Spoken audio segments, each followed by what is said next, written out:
اللہ تعالیٰ نے قرآن مجید فرقان حمید میں ارشاد فرمایا وَعِبَادُ الرَّحْمَنِ الَّذِينَ يَمْشُونَ عَلَى الْأَرْضِ هَوْنًا، فرمایا جو رحمان کے بندے ہیں وہ زمین پر عاجزی کے ساتھ چلتے ہیں، آہستگی کے ساتھ چلتے ہیں۔ وَإِذَا خَاطَبَهُمُ الْجَاهِلُونَ قَالُوا سَلَامًا، اور جب جاہل ان سے بات کرتے ہیں، مخاطب ہوتے ہیں تو وہ کہتے ہیں سلامًا، تمہیں سلام ہو۔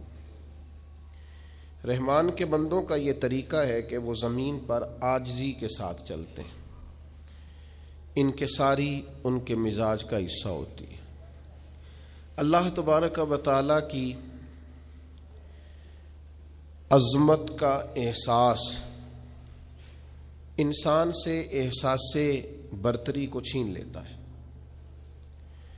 جب انسان یہ سمجھتا ہے نا کہ میں اللہ کا بندہ ہوں تو پھر اس کے اندر تکبر، خود پسندی، عجب، برتری پیدا نہیں ہوتی۔ اللہ تبارک و تعالیٰ کی شان عظمت و جلال جس شخص کے ذہن میں ہو وہ بندہ کسی بھی بڑائی کا شکار نہیں ہوتا۔ ہاں کچھ ایسے ناعاقبت اندیش ہوتے ہیں جن کی کامیابیاں، جن کے عہدے، جن کی دولتیں اور جن کی ذہنی اختراع انہیں تکبر میں مبتلا کر دیتی۔ غرور کسی قسم کا بھی ہو وہ ناپسندیدہ ہوتا ہے، وہ حسن کا ہو، وہ دولت کا ہو، وہ اقتدار کا ہو، وہ علم کا ہو، وہ کسی قسم کا بھی ہو، غرور بہرحال پسندیدہ نہیں ہوتا۔ یہ ناپسندیدہ ہے۔ کیوں؟ اس لیے کہ تکبر صرف اللہ تعالیٰ کو زیبا ہے، یہ صرف اللہ کی شان ہے جو شان کبریائی ہے۔ باقی کسی شخص کو بھی کبھی بھی اس طرح کی گفتگو نہیں کرنی چاہیے، اس طرح کا لہجہ کبھی اختیار نہیں کرنا چاہیے جس سے تکبر چھلکتا ہو، جس سے کسی بھی مقام پر اس شخص کی خود پسندی نظر آتی ہو۔ ہمارے ہاں یہ ہوتا ہے کہ جن لوگوں کو یہ احساس ہو جاتا ہے نا کہ میں 4 5 10 لوگوں سے زیادہ سمجھدار ہوں، ان کی باتوں میں بھی کسی نہ کسی جگہ پہ غرور چھلکنے لگتا ہے۔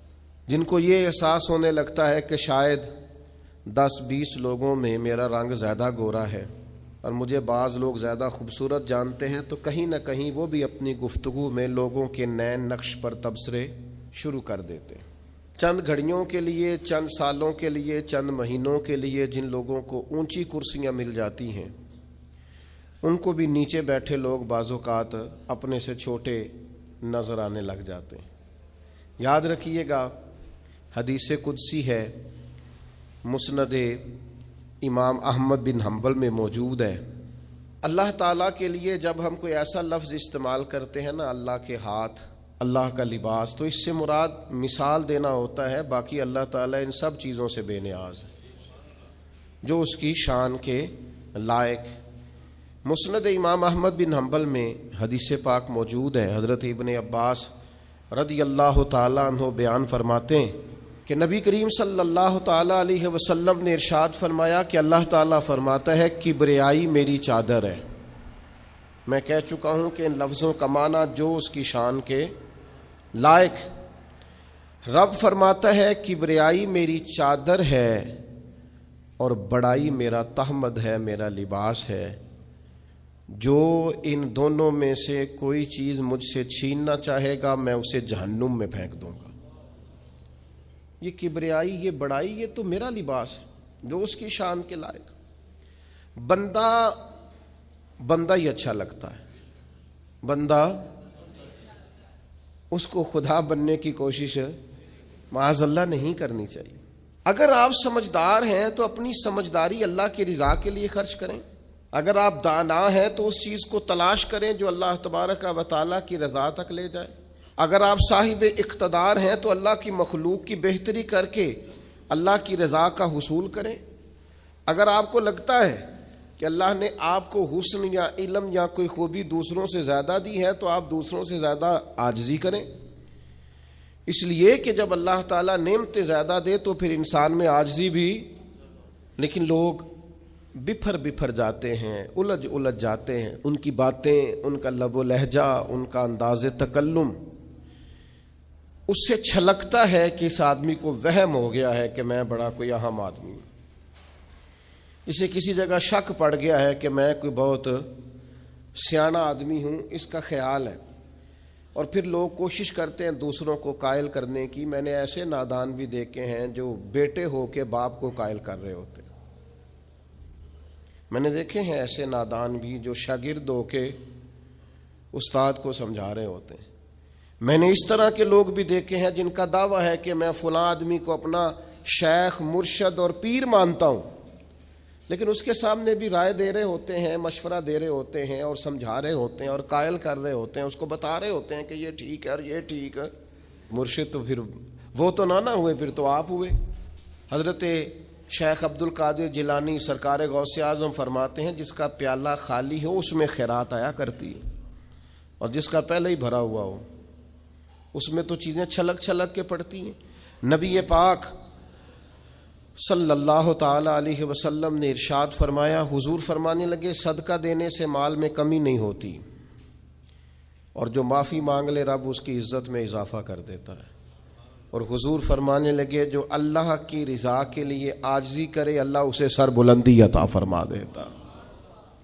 بلند اگر کوئی ہونا چاہتا ہے تو اس کا طریقہ تو عاجزی ہے، اس کا طریقہ تو انکساری ہے، اس کا طریقہ تو جھکنا ہے۔ اگر سر بلندی کیوں کہ صراحی سر نگوں ہو کر بھرا کرتی ہے پیمانے، لہذا جو اعلیٰ ظرف ہوتے ہیں وہ ہمیشہ جھک کے ملتے ہیں۔ مزاج ہوتا ہے نا جی، طبیعت ہوتی ہے۔ صراحی جب کچھ دینے لگتی ہے تو پہلے نیچے کیونکہ بھری ہوئی ہے نا، تو جس بندے کو آپ جھکا ہوا محسوس کریں سمجھیں یہ بھی بھرا ہوا ہے، لیکن اگر اس کی باتوں میں، اس کے لفظوں میں، اس کے انداز میں، اس کی باتوں میں کہیں کسی جگہ آپ کو کوئی ایسا انداز نظر آئے جو درست نہیں، یہ جو تکبر ہے یہ خطرناک چیز ہے، مہلک مرض ہے، یہ زہر ہے، جو جدھر جدھر جاتا ہے ادھر ادھر سوراخ کرتا ہے، تیزاب ہے۔ ذرا سا بھی تکبر، ذرا سا بھی، کتنا؟ حضور نے فرمایا جس کے دل میں رائی کے دانے کے برابر بھی تکبر ہوا، اوئے ہوئے، رائی کے دانے کے برابر بھی تکبر، یہ دیکھنا ہے، دل کو ٹٹولنا ہے، باطن پر نظر کرنی ہے، اپنا عنوان زندگی تلاش کرنا ہے۔ کہا رائی کے دانے کے برابر بھی تکبر ہوا۔ حضرت عبداللہ بن عمر بن عاص بیٹھے تھے اور حضرت عبداللہ ابن عمر بیٹھے تھے۔ حضرت عبداللہ ابن عمر بن عاص اٹھ کے چلے گئے تو سیدنا عبداللہ ابن عمر نے رونا شروع کر دیا۔ لوگوں نے کہا آپ دونوں صحابہ بیٹھے تھے، محبت کی باتیں یقیناً ہوئی ہوں گی اور آپ نے یقیناً ایک دوسرے کے ساتھ جو گفتگو کی ہوگی وہ کتاب و سنت کے امور پر مشتمل ہوگی، لیکن وہ اٹھ کے گئے ہیں تو آپ رونے لگے، وجہ کیا ہوئی؟ حضرت عبداللہ ابن عمر پھر ہچکی باندھ کے روئے، فرمانے لگے عبداللہ بن عمر کا یہ خیال ہے، وہ مجھے بتا گئے ہیں کہ نبی کریم صلی اللہ تعالی علیہ وآلہ وسلم نے ارشاد فرمایا جس کے دل میں رائی کے دانے کے برابر تکبر ہوگا اسے چہرے کے بل گھسیٹ کر جہنم میں پھینک دیا جائے گا۔ یہ ان کا خیال ہے، یہ وہ بتا گئے ہیں مجھے۔ تو میں رو رہا ہوں کہ اتنا باریک مسئلہ، رائی کے دانے کے برابر بھی تکبر ہوا تو پیشانی کے بل گھسیٹ کر دوزخ میں پھینک دیا جائے۔ تو کہیں نہ کہیں خدا نہ خواستہ کسی سے ایسا اگر ہو گیا تو یہ تو بڑا حساس مسئلہ ہے، یہ تو بڑی غور کرنے والا امر ہے۔ انسان کہیں نہ کہیں بات کاری دیتا ہے، کسی کے رنگ روپ پر طنز کر بیٹھتا ہے، کسی کی جہالت کو زیر گفتگو لے آتا ہے، کسی شخص کے دیہاتی ہونے پر لوگ تبصرہ کرتے ہیں، تو اتنا نازک مسئلہ ہے کہ چھوٹی چھوٹی چیز کا خیال رکھنا۔ بھائی زیادہ سیانے بننا چھوڑ دیں، زیادہ بڑے بننا چھوڑ دیں، زیادہ سمجھدار کہلانا چھوڑ دیں، زیادہ پڑھا لکھا کہلانا۔ دیکھیں نا، علم بڑی قیمتی چیز ہے، بے علم نتواں خدا را شناخت۔ حضرت سعدی کہتے ہیں بغیر علم کے تو رب کی بھی شناسائی نہیں ہوتی۔ یہ بڑی ضروری چیز ہے، لیکن اگر کسی کو علم کا تکبر آ جائے تو یہ بڑا موقع خطرناک ہوتا ہے، یہ پہلو بڑا ڈاڈا ہوتا ہے۔ تکبر، اگر حضرت میاں صاحب فرماتے ہیں علم پڑھے دا مان نہ کریے مات آکھی میں پڑھیا، او جبار کہار کہاوے متے روڑ دیویں دودھ کڑیا۔ تھوڑا سیاںا ہو جا، تھوڑا سا نا چیزوں کو سمجھیں، اپنے لب و لہجے میں، طور طریقوں میں، انداز میں آپ غور کریں کہ کہیں کوئی ایسا یہ بیماری ہمارے اندر لاحق تو نہیں ہو گئی، کہیں یہ چیز چھلکتی تو نہیں۔ تھوڑا اس پر غور کریں، تھوڑی اس پر توجہ دیں۔ کچھ لوگوں کے حالات جب ساتھ نہیں دیتے تو وہ بڑے عاجز انسان بن جاتے ہیں، تنگ دستی غالب آ جاتی ہے۔ جب پریشانیاں پورے زور پر ہوتی ہیں تو پھر ان کے مزاج میں بڑا جھکاؤ ہوتا ہے، لب و لہجے کے اندر بڑی انکساری ہوتی ہے، لیکن جیسے ہی حالات ٹھیک ہوتے ہیں پھر ان سے اچھے مشورے بھی کوئی نہیں دیتا، پھر وہ زبردست انداز تکلم اختیار کرتے ہیں۔ ذرا شان مصطفیٰ کریم تو دیکھیے گا، نبی کریم علیہ السلام خود بیان کرتے ہیں، حضور فرماتے ہیں اگر میں چاہوں تو میرے ساتھ سونے کے پہاڑ چلا کریں، یہ میرے ساتھ ساتھ قدم بقدم رہیں، جتنا سونا چاہوں بانٹوں تقسیم کروں، میں چاہوں تو سونے، یہ شان ہے۔ اور پھر میرے محبوب کی شان تو یہ ہے کہ حضور تو اللہ کے محبوب ہیں، لیکن سیدہ عائشہ صدیقہ رضی اللہ تعالی عنہا ارشاد فرماتی ہیں نبی پاک تکیہ لگا کر کھانا نہیں کھاتے تھے۔ حضور فرماتے تھے میرا دل کرتا ہے میں اس طرح کھانا کھاؤں جیسے ایک عام بندہ کھانا کھاتا ہے، اور میرا دل کرتا ہے میں اس طرح بیٹھوں جس طرح ایک عام آدمی بیٹھتا ہے، کوئی امتیاز، کوئی تقسیم۔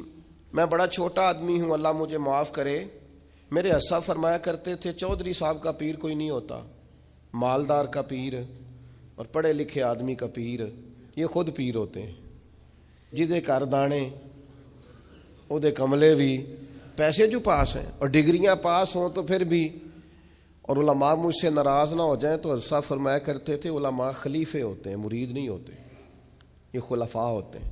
یہ مرید تو وہ ہوتا ہے جو بیچارہ انکساری کے ساتھ پیچھے ہوتا ہے کہ میں کچھ سیکھ لوں۔ تو اگر اللہ تعالیٰ کسی وقت انسان کو شان دے، امام فخر الدین رازی فرماتے ہیں دیکھیے نا، ایک ہے انسان کے حالات بڑے کمزور ہیں تو وہ عاجزی دکھا رہا ہے، انکساری، اور ایک یہ ہے کہ پوری بلندیاں اللہ نے دی ہیں، ایک دفعہ پورا عروج اللہ نے عطا کیا ہے لیکن پھر بھی اس میں عاجزی رہے، انکساری رہے۔ اس کا مطلب یہ ہے کہ وہ بندگی کر رہا ہے، وہ جھکا ہوا ہے۔ امام فخر الدین رازی فرماتے ہیں جب نبی پاک علیہ السلام کو اللہ نے معراج پہ بلایا نا، معراج پہ، یعنی اتنا اونچا کوئی نہ گیا ہے نہ کبھی جا سکتا ہے جہاں مدینے والے محبوب تشریف لے گئے۔ امام رازی کہتے ہیں معراج میں جب ساری وسعتیں اور ساری بلندیاں نبی پاک علیہ السلام گزر گئے اور کائنات کی ہر چیز نیچے رہ گئی، کیا نوری کیا خاکی سب نیچے رہ گئے، ایک محبوب تھا، ایک محب تھا، ایک خالق تھا، ایک اس کی مخلوق اول تھی۔ نبی کریم علیہ السلام جب اللہ کی بارگاہ میں بیٹھ گئے تو رب کریم نے کہا محبوب مجھے بتائیے آپ کو کس نام سے پکاروں، محبوب بتاؤ نا کس لقب سے ملقب کروں، آج آپ میرے سامنے بیٹھے کس لقب سے یاد کروں؟ تو یہ شان دیکھو میرے کریم محبوب کی، کہا اے اللہ میرا دل کرتا ہے تو مجھے اپنا بندہ کہہ کے پکارے، متائے بے بہا ہے درد و سوز آرزو مندی، مقام بندگی دے کر نہ لو شان خدا بندی۔ رسول کریم نے امت کو بتایا جو رب کا بندہ کہلانے میں مزہ ہے نا وہ کسی اور چیز میں نہیں ہے۔ مالک مجھے اپنا بندہ یا عبدی بندہ کہہ کے بلا، تیرا بندہ کہلانے میں جو مزہ ہے، عاجزی انکساری، یہ انسان کو بڑا نوازتی ہے۔ صحیح مسلم میں حدیث ہے، ایک خاتون حضور کی بارگاہ میں آئی جس کی عقل میں کچھ تھوڑی کمزوری تھی، حواس پورے درست، ہم اپنے لفظوں میں دیوانہ کہتے ہیں، کچھ لوگ اب نارمل بھی کہتے ہیں ایسے آدمی کو، ذہنی توازن پوری طور پہ ٹھیک نہیں تھا۔ وہ خاتون حضور کی بارگاہ میں آئی اور اس نے عرض کی یا رسول اللہ مجھے آپ سے کام ہے. تو نبی پاک علیہ السلام نے فرمایا تو مدینے کی جس گلی میں کہے گی میں کھڑے ہو کے تیری بات سننے کو تیار ہوں.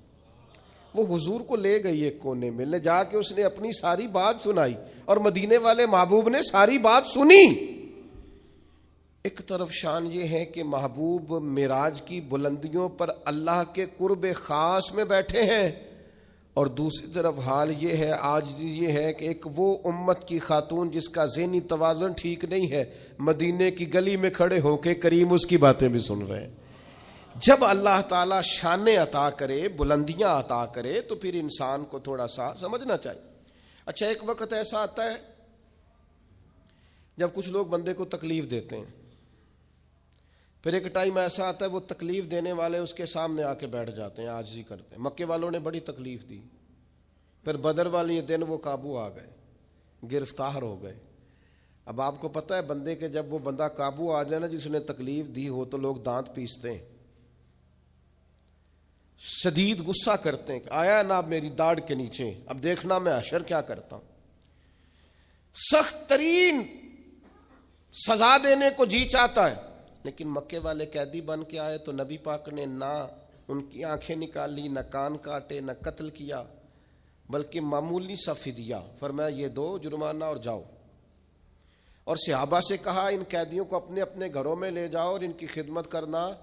وہ قیدی بتاتے ہیں کہ قربان جائیں اس حسن سلوک پر کہ جن کے گھروں میں ہم قیدیوں کو رکھا گیا تھا وہ خود کھجوریں کھا کے گزارا کرتے تھے، ہمیں کھانے کھلایا کرتے تھے، خود کھجور پانی پر گزارا کرتے تھے. ایک شخص ان میں تھا، ابو ایذا اس کا نام تھا، وہ شاعر تھا. اس نے نبی پاک علیہ السلام کی خدمت میں عرض کی یا رسول اللہ میری 5 بیٹیاں ہیں، میں فدیے کی رقم بھی کوئی نہیں دے سکتا، اگر آپ مجھے ویسے ہی آزاد کر دینا تو نہ آج کے بعد اسلام کی مخالفت کروں گا، نہ کسی اور کو ابھاروں گا. یہ 5 بیٹیوں کی بات کرنے والا بندہ یہ پہلے تلوار لے کے آیا ہے مسلمانوں کے خلاف لڑنے، یہ پھول لے کے نہیں آیا، یہ تلوار لے کے پہلے لڑنے آیا ہے. اب جب قابو آ گیا تو کیا کہہ رہا میری 5 بیٹیاں ہیں. تو سوال یہ کھڑا ہوتا تھا کہ بھائی جب تو مسلمانوں کے خلاف تلوار لے کے نکلا تھا، نیزے لے کے آیا تھا، اسلحہ باندھ کے آیا تھا، تب تیری 5 بیٹیاں نہیں تھیں؟ قابو آ گیا تو کہتے 5 بیٹیاں اور میں فدیہ بھی نہیں دے سکتا، جرمانہ بھی نہیں دے سکتا، آزاد کر دیں. پر کھڑا ہے نا رسول رحمت کے سامنے، یا رسول اللہ مجھے معافی دے دے. تو حضور مسکرا کے فرمانے لگے ٹھیک ہو گیا، جا میں نے معافی دے دی، ختم ہو گئی بات. یہ وہ عاجزی انکساری کے پہلو ہیں جو نبی کریم صلی اللہ تعالی علیہ وسلم نے ہمیں سکھائے ہیں. میرے عزیزو، فتح جب ہوئی نا مکے کی تو بہت بڑی فتح تھی. خود قرآن نے کہا اذا جاء نصر اللہ والفتح ورأیت الناس يدخلون فی دین اللہ افواجا.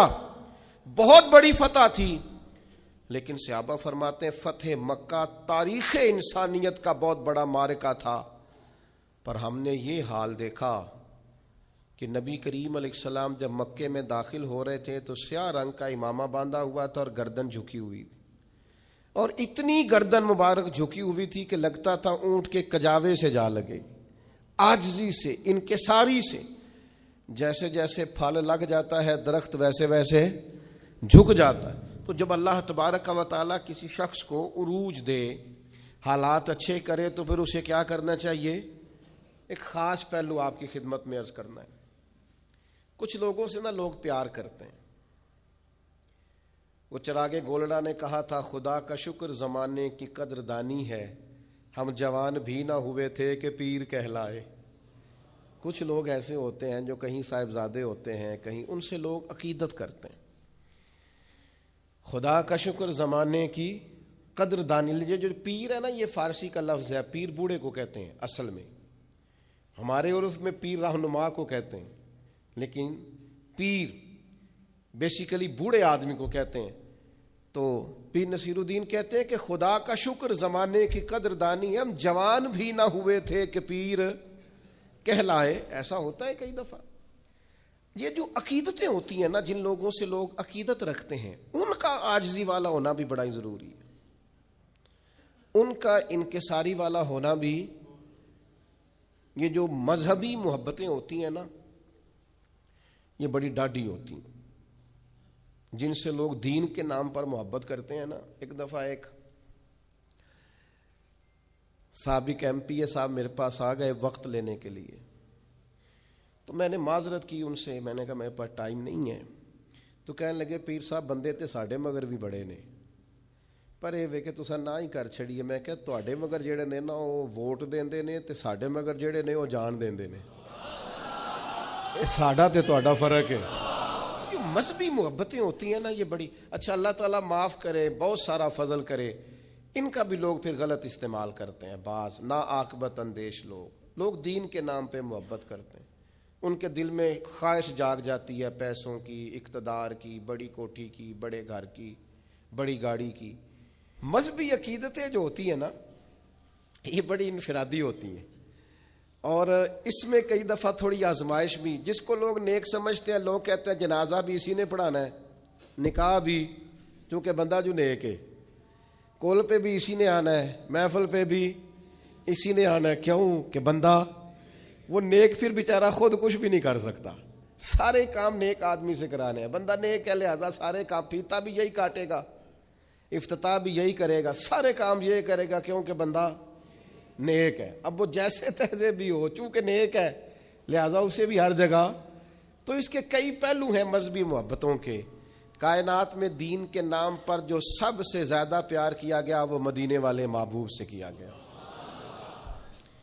یعنی اتنا پیار کیا گیا کہ عروہ بن مسعود ثقفی نے کہا تھا، میں نے زمانہ دیکھا ہے، وہ بادشاہ بھی گویا دیکھے جو اپنے آپ کو سجدے کراتے ہیں معاذ اللہ، لیکن جو عقیدت مدینے والے محبوب کے غلام حضور کے ساتھ رکھتے ہیں نا، یعنی کلی کا پانی سرکار اگر باہر نکالیں تو جو لوگ چہروں پہ مل لیں، اور جس کو پانی نہ ملے وہ دوسرے کے ہاتھ سے مس کر کے اپنے چہرے پر مل لے۔ اتنی عقیدتیں، یعنی حضرت عثمان غنی بیت اللہ شریف سامنے ہو اور ان سے کہا جائے طواف کر لو تو وہ کہے نہیں، اپنے نبی کے بغیر نہیں کرنا۔ یعنی اتنی عقیدت کہ ام المومنین سیدہ ام حبیبہ، ان کے والد ابو سفیان ملنے آئے تو بستر سمیٹ لے، ان سے کہا جائے پتر تو نے بستر اٹھا لیا ہے؟ تو وہ کہ اس لیے اٹھا لیا ہے کہ یہ میرے نبی پاک کا بستر ہے، اس پر باپ چاہے کوئی بھی ہو، اگر کافر اور مشرک ہے تو حضور کے بستر پر بیٹھ سکتا۔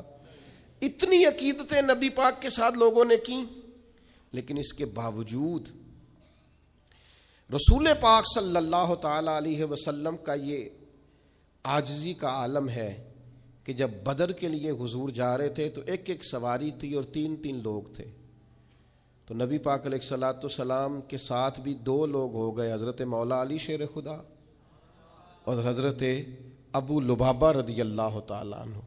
تو طریقہ کار یہ تھا کہ تینوں لوگ باری باری سوار ہوتے، دو پیدل چلتے، ایک سوار ہوتا۔ حضرت ابو لبابہ رضی اللہ تعالیٰ عنہ سوار ہوئے، مولا علی سوار ہوئے، پھر میرے نبی کریم سوار ہوئے۔ جب باری آئی حضور کے پیدل چلنے کی تو غلاموں نے کہا یا رسول اللہ ہمارا نہیں دل کرتا آپ پیدل چلیں، آپ بھی سواری پہ بیٹھیں۔ تو پتہ ہے حضور نے کیا فرمایا؟ فرمایا نہ تو تم مجھ سے زیادہ طاقتور ہو، اور نہ ہی ایسا ہے کہ تمہیں اللہ سے ثواب زیادہ لینا ہے، مجھے لینا نہیں، مجھے بھی اپنے رب سے اجر لینا ہے۔ جس طرح تم پیدل چلے ہو میں بھی اسی طرح پیدل چلوں گا۔ یہ عقیدت، محبت، الفت اپنی جگہ پر وہ کوئی کر رہا ہے، لیکن سرور کائنات علیہ السلام نے جواب میں عاجزی کر کے دکھائی، انکساری کر کے۔ صحابہ جانے لیے حاضر ہیں، حضور جو آپ حکم کریں، ابرو کے اشارے پر ہر چیز قربان ہے۔ لیکن دوسری طرف منظر یہ ہے کہ اگر صحابہ کہتے ہیں ہم مسجد نبوی کی تعمیر کے وقت 3 اینٹیں اٹھا کے لاتے تھے تو حضور 4 اٹھا کے لاتے تھے۔ نبی کریم علیہ الصلوۃ والسلام نے کسی ممتاز ہونے کو، کسی امتیاز کو پسند ہے نا؟ ہمارے اندر بہت سارے لوگ جو اپنے گھر بھی سبزی لینے نہیں جا سکتے، اگر ڈرائیور رکھنے کی طاقت مل جائے نا، 4 پیسے آ جائیں، پھر ان کا خیال ہوتا ہے گاڑی کا دروازہ بھی ڈرائیور ہی کھولے، بند بھی ڈرائیور ہی کرے، پتہ تو چلے نا کسی کو کہ جناب نے ملازم رکھا ہوا ہے۔ یہ چیزیں انسان کو مشکل میں ڈال دیتی ہیں، اس کی تکالیف بڑھ جاتی، اس میں آزمائش آ جاتی، حالات کا تناظر کچھ اور کا کچھ اور ہو جاتا ہے۔ انسان جب اتنا بڑا ہو جاتا ہے تو پھر وہ عام انسانوں کے ساتھ وقت نہیں گزار سکتا، پھر اپنوں کے ساتھ بھی وہ خوشیاں گزار سکتا نہیں۔ وہ پھر اپنوں کے لیے بھی، میں ملک سے باہر تھا تو چند لوگ میرے گرد آ کے بیٹھ گئے، کہنے لگے ہمارا دل کرتا ہے مستقل یہاں آ جائیں۔ انہوں نے کئی باتیں کی، یہ کام دین کا زیادہ ہو جائے گا، یہ کام دین کا زیادہ ہو جائے گا، یہ کام دین کا زیادہ ہو جائے گا۔ تو میں نے ان سے کہا اگر میں وہاں بیٹھ کے آپ تک پہنچ گیا تھا نا، اور آپ وہاں بیٹھے مجھے جاننے لگے، تو میں تو ایک چھوٹی سی مسجد میں جمعہ پڑھانے والا آدمی ہوں، اگر وہاں بیٹھ کے دین کا کام یہاں پہنچ گیا ہے تو انشاءاللہ وہاں بیٹھ کے باقی جگہوں پر بھی پہنچ جائے گا۔ تھوڑا سا انسان واپس آئے، چیزوں کو دیکھے، وہ غور رکھے کہ اصل کیا ہے۔ ممتاز ہو جانا، الگ الگ نظر آنا، لہجے کے اندر ترشروئی رکھنا اور کہنا کہ جناب میں ایک خاص آدمی ہوں، میرا وقار الگ ہے، میری ملاقات الگ ہے، میرا پروٹوکول الگ ہے، ان سے انسان تکلیف میں آ جاتا ہے۔ آپ یقین کریں جن لوگوں کو عادت ہو جاتی ہے نا اسٹیج پہ بیٹھنے کی، وہ تو محفل کی لذت ہی نہیں لے پاتے۔ ان بیچاروں کو ایسا سخت مسئلہ، یہ میں نے دیکھا ہے کچھ لوگ مذہبی جلوس نکل رہا ہے، میلاد شریف کا ہے، کوئی اور تقریب ہے، اس میں بھی بیچارے بڑے سخت پریشان ہیں، کسی طریقے سے میری فوٹو آ جائے، کسی کو پتہ چل جائے۔ تو بھائی مذہبی عقیدتیں ہوں یا کسی قسم کی بھی، آپ اپنی عاجزی کو برقرار رکھیں گے، اپنی بندگی کو کبھی بھی آپ ادھر ادھر نہیں ہونے دیں گے۔ سفر کر رہے تھے صحابہ نبی پاک کے ساتھ، تو ایک جگہ بکرا ذبح کر کے پکانے کی بات آئی، تو ایک صحابی نے کہا میں ذبح کروں گا، ایک نے کہا میں کھال اتاروں گا، ایک نے کہا میں گوشت بناؤں گا۔ تو نبی کریم علیہ السلام فرمانے لگے کہ پھر میں اس طرح کرتا ہوں، میں لکڑیاں اکٹھی کر کے لاتا ہوں تاکہ آگ جلائی جائے، میں لکڑیاں اکٹھی کر کے لاتا ہوں۔ تو عرض کی یا رسول اللہ صلی اللہ تعالی علیہ وسلم ہم سب ہیں نا، ہم یہ کام کریں گے؟ تو حضور نے فرمایا میں تم میں سے ممتاز ہونا پسند نہیں کرتا۔ کریم ارشاد فرمانے لگے بے شک اللہ تعالیٰ کو یہ بات ناپسند ہے کہ کوئی بندہ اپنے ساتھیوں میں امتیاز کی صورت اختیار کرے، الگ تھلگ نظر آئے، میں ممتاز ہونا پسند نہیں کرتا، لہذا میں یہ کام کروں گا۔ میرے بھائیوں، زندگی میں ہر قسم کا تکبر، وہ عہدے کا ہو، وہ علم کا ہو، وہ دولت کا ہو، وہ سمجھداری کا ہو، وہ اونچی برادری کا، کوئی بھی تکبر ہو، نبی پاک نے حد بندی کر دی، فرمایا رائی کے دانے کے برابر بھی اگر تکبر ہوا، رائی کے، پتہ ہے نبی پاک علیہ الصلوۃ والسلام کو اللہ نے عقل کتنی عطا کی؟ حضرت وہب ابن منبہ فرماتے ہیں اللہ تعالیٰ نے عقل کا 1000 حصہ کیا ہے، ایک حصہ عقل اللہ نے ساری دنیا کو عطا فرمائی، اسی سے ڈاکٹر ہیں، اسی سے انجینئر ہیں، اسی سے سائنسدان ہیں، اسی سے علماء ہیں، سب اسی سے بنے، جو ایک حصہ عقل اللہ نے دنیا میں نازل کی۔ فرمایا باقی 999 حصے عقل کے اللہ نے اپنے حبیب کو عطا فرمایا صلی اللہ تعالی علیہ وسلم۔ لیکن اس کے باوجود حضور صحابہ سے مشورہ کرتے اور ان کا مشورہ قبول کرتے۔ جنگ احد میں نقصان ہوا، کیوں؟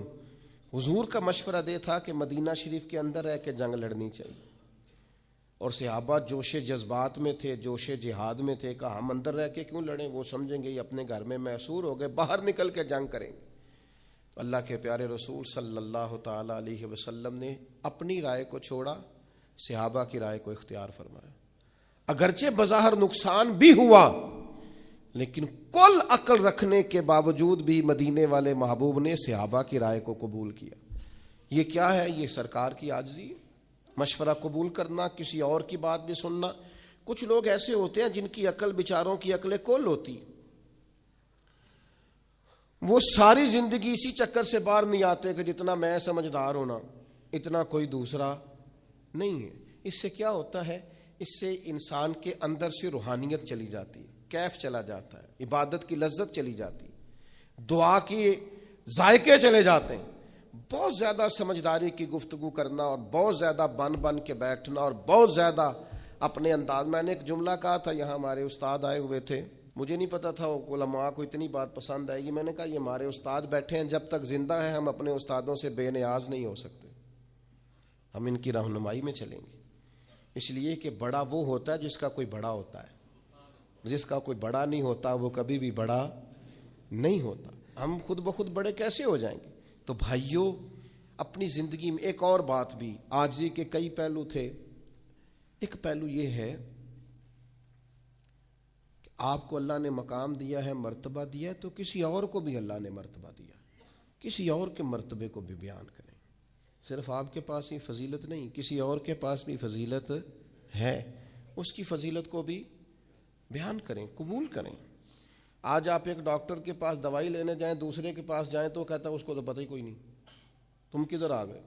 ایک انجینئر سے آپ کو چیز ڈیزائن کریں، دوسرے کو دکھائیں تو کہتا ہے اسے تو پتہ ہی کوئی نہیں کسی چیز۔ مذاق بنایا ہوا ہے۔ آپ دوسرے کا مقام سمجھیں، وہ بھی ڈاکٹر ہے، آپ کسی اور کی بات کو بھی لیں، اس کے اندر بھی کوئی مرتبہ ہے۔ یہ کون سی دنیا ہے جس میں کوئی شے نہیں، بس میں ہی ہوں اور کوئی ہے ہی نہیں؟ یہ انداز درست اور سنو نا یار، یہ میرے نبی پاک کی شان ہے کہ کائنات میں نبیوں کے امام رسول پاک ہیں، پر کسی نے حضور سے کہا یا خیر البریہ، حضور نے فرمایا مجھے نہ کہو، یہ تو حضرت ابراہیم کا لقب ہے۔ ایک مقام پہ کہا میری اور جناب موسیٰ کی شان کا مقابلہ اس طرح نہ کرانا کہ حضرت موسیٰ کی شان گویا گھٹے۔ رسول پاک نے حضرت عیسیٰ کا مرتبہ بیان کیا، جناب یوسف کا مرتبہ بیان کیا، حضرت صدیق کی شان بیان کی، سیدنا فاروق کی عظمت بیان کی، حضرت عثمان کو حیا والا کہا، مولا علی کی عظمتیں بیان کی، نبی کریم علیہ السلام نے جناب عمار ابن یاسر کی شان بیان کی، ابو عبیدہ بن جراح کو امین امت کہا، اور کریم نے فرمایا بلال کیا عمل کرتے ہو؟ یا رسول اللہ کیا ہوا؟ فرمایا میں نے تو معراج کی رات جنت میں بھی تمہارے چلنے کی آواز سنی ہے۔ یہ عظمتیں بیان کرنے کا طریقہ میرے نبی پاک کا۔ تو نے ہر شخص کی قسمت میں یہ عزت لکھی، آخری خطبے کی صورت میں وصیت لکھی۔ حضور نے کہا یتیم کی پرورش کرو گے تو یہ ملے گا، بیواؤں کا خیال رکھو گے تو یہ ملے گا، مسکین کو یہ ملے گا، استاد کی یہ شان، باپ کی یہ شان، بیٹی کی یہ شان۔ نبی پاک تو عظمتیں دیتے، دوسروں کا مقام و مرتبہ سب سے بڑے ہو کر۔ حضور اگر دوسروں کی عظمت کا خیال رکھتے ہیں تو ہم ایک دوسرے کی عظمت کا کیوں خیال نہیں رکھتے؟ ہم ایک دوسرے کی شان کو کیوں بیان نہیں؟ وہ ایک جگہ پہ میں موجود تھا تو مجھے ایک صاحب نے پوچھا، اس نے کہا جی تسی مدرسے جڑے بچے پڑھاندے انہوں ڈاکٹر کیوں نہیں بناندے، انجینئر کیوں نہیں بنتے مدرسے کے بچے، مدرسے کے بچے جو ہیں یہ پائلٹ کیوں نہیں بنتے؟ تو میں نے ان سے کہا آپ مجھے بتائیں جو بچے میڈیکل کالج میں پڑھتے ہیں وہ عالم دین کیوں نہیں بنتے؟ جو میڈیکل کالج میں پڑھتے ہیں وہ انجینئر کیوں نہیں بنتے؟ ڈاکٹر سے کبھی کسی نے کہا تو ڈاکٹر ہے انجینئر کیوں نہیں؟ پوچھا کبھی؟ پائلٹ سے آپ نے کہا جناب تو پائلٹ ہے ڈاکٹر کیوں نہیں؟ عجیب بیوقوفی ہے نا بھائی، یہ الگ ایک تعلیم ہے، ایک الگ سکول آف تھاٹ ہے، یہ باقاعدہ ایک ڈگری ہے۔ آپ پاگل ہیں؟ آپ ڈاکٹر سے پوچھو وہ پائلٹ کیوں نہیں، تو میں آپ کو بتا دیتا ہوں مدرسے کا طالب علم ڈاکٹر کیوں نہیں۔ پوچھیں آپ، یہ الگ ایک ڈگری ہے، اس کے اندر اسپیشلائزیشن ہے۔ جب بچہ درس نظامی کرتا ہے تو پھر اس سے پوچھا جاتا ہے تو نے شیخ الحدیث بننا ہے، شیخ القرآن بننا ہے، شیخ الفقہ بننا ہے، فقہ میں تخصص کرنا ہے، حدیث میں کرنا ہے، تفسیر میں کرنا ہے، یہ الگ ایک پورا شعبہ ہے۔ امت کو اپنی رہنمائی کے لیے اگر ڈاکٹر کے مشورے کی ضرورت ہے تو عالم کے مشورے کی ضرورت نہیں؟ تو عجیب فلسفہ ہے نا جی۔ اور روز جس کا جی چاہتا ہے وہ ٹی وی آ کہتا ہے جی مدرسوں میں بچے ڈاکٹر کیوں نہیں بنتے؟ آپ مجھے بتائیں میڈیکل کے بچے عالم کیوں نہیں بنتے؟ میڈیکل کے بچے پائلٹ کیوں نہیں بنتے؟ مذاق بنا رکھا ہے آپ نے۔ باقی یہ ہے کہ آپ ہمارے پاس آئیں، مدرسوں کے بچوں کے پاس بیٹھیں، اور میں ذمہ داری سے کہتا ہوں ابھی تو ان بچوں کو بھی اپنی شان کا نہیں پتہ ان کی کتنی ہے۔ آپ ان کے پاس آ کے بیٹھیں، انشاءاللہ کسی ڈاکٹر سے کم نظر نہیں آئیں گے، کسی لیکچرار سے چھوٹے نظر نہیں آئیں گے، انشاءاللہ یہی چراغ جلے گا تو روشنی ہوگی۔ تو میرے عزیز عاجزی کریں، دوسرے کے وجود کو تسلیم کریں، اس کے وجود کو قبول کریں۔ میں الحمدللہ مدرسے کا پڑھا ہوا ہوں، لیکن میری طبیعت خراب ہوتی ہے تو میں ڈاکٹر کے پاس جاتا ہوں۔